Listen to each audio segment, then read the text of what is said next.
We all know about the concept of first impressions, but did you know that this concept also applies for the first encounters between speakers and their audiences?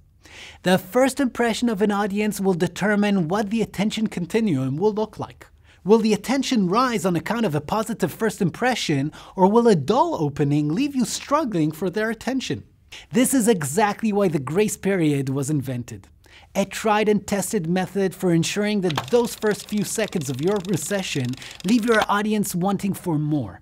A well-designed and effectively delivered grace period will set the tone for the entire encounter with your audience. Here's how it's done. A good grace period will always include a teaser, something that evokes interest or curiosity amongst your audience, either towards you or the subject matter. 2. You also have to make sure there's a clear reference to the audience's expected benefit. That is the value you or your topic promises to create for those who pay attention. Be clear on the benefit and make sure it's really relevant to this specific audience. The third component of a winning grace period is credibility. As interested as your audience may be in the subject matter or in the benefit we've just stated, they're still wondering what makes you suitable to stand before them. Therefore, be sure to present your connection or professional linkage to this subject matter. And finally, the fourth and last component of grace period, that one thing that many people forget to mention, the topic. Be sure to state exactly what you are going to focus on with a clear and concise title. If you can word this title in a way that hints to the expected benefit, even better. Now, there are several ways of building an engaging grace period with these four components. For instance, through a personal story.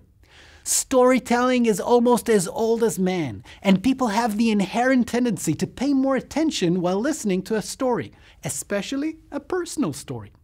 Try to find a story that explains how you came to deal with the topic in hand, or how you overcame a challenging obstacle similar to the obstacles your audience is currently dealing with.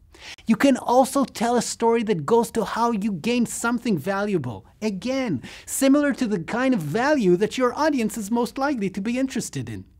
Still, if you can't think of a good personal story, or if you're simply just not interested in that kind of personal exposure, that's fine. Use somebody else's story, preferably a well-known person that your audience is likely to know or even look up to. Such anecdotes are easy to find in biographies or even in newspaper interviews.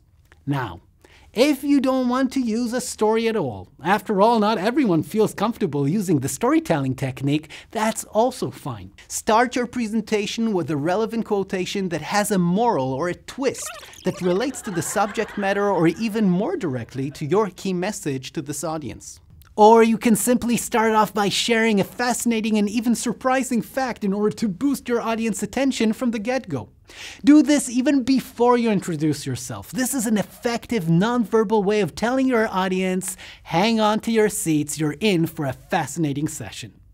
In any case, remember, your first impression with the audience is very important. Once you've finished building the structure of your presentation, always leave the selection of the grace period for last. Be sure to include a grace period at the beginning and at the ending in order to ensure that your audience begins and ends its encounter with you on a positive note.